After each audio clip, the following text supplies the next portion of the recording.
Chris Bishop. Oh, thank you, Mr. Speaker.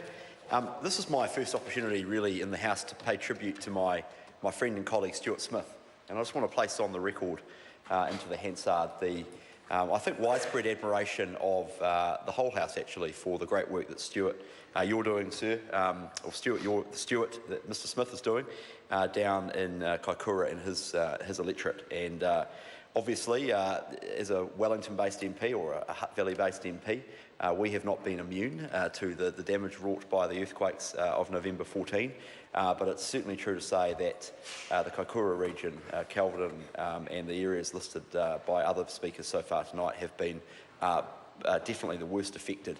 And we've all seen the videos, Stuart, and we've all seen the photos online, and I think most people in America on CNN have seen the video and some of the photos, and we really appreciate all the hard work you're doing. Sir, other speakers have canvassed the main substantive provisions of this piece of legislation. I think it's a sensible and pragmatic response to what we're faced with.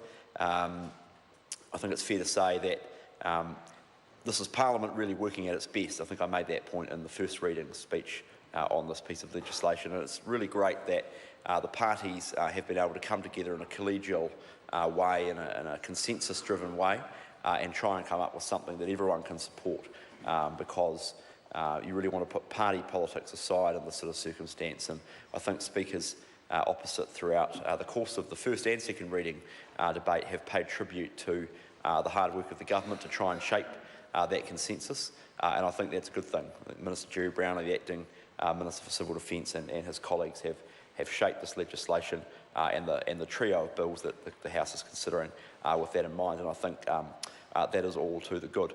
So with those brief remarks, sir, I want to commend this bill to the House for its second reading.